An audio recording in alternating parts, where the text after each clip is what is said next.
Now, the war not being well received by Americans overall. New CBS News polling, for example, here shows they don't think it's going well. Nearly 6 in 10 believing it's going very or somewhat badly.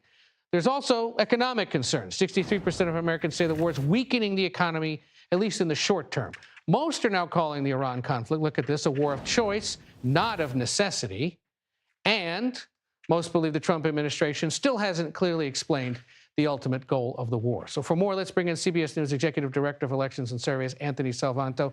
Anthony, one of the big conclusions, as you told us this morning in the polls, that Americans want the war wrapped up as quickly as possible, but also believe it would be unacceptable if it ended with the current regime still in power, not something that can necessarily happen quickly. So what you wanted to show us to know specifically was the enduring Republican support or MAGA support for this? Yeah, because it answers one of the central political questions back home. You know, you mentioned support, you mentioned people who don't think it's going well. Let me show you the people who do think that this is going well. Start with this. Here's your 84% among Republicans, but I'm going to break that down a little further and show that to you among people who call themselves members of the MAGA movement. And they're at 92%. Support, approve of this. And the reason I say it's one of the central political questions, Ed, is you and I have discussed.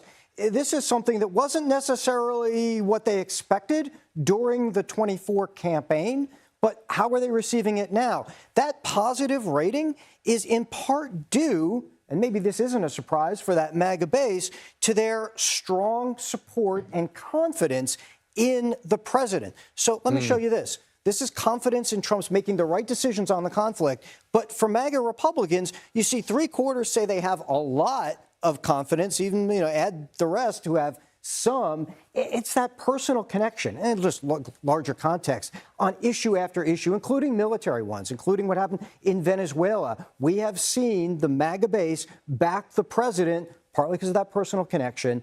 And I'm going to add this really quick. It's about the U.S. standing in the world. And on that front, they think, I'll bring this up, they think that it is making the U.S. standing in the world stronger. So that's an important component of this, too, the way they see it from the view of that political base. Ed. Early indications that they're not breaking with the president on this either. Anthony Salvanto, head of elections and surveys for CBS News. You can visit cbsnews.com, click on the politics tab. The write-up is there. Good stuff as always. Thank you, sir. We appreciate it.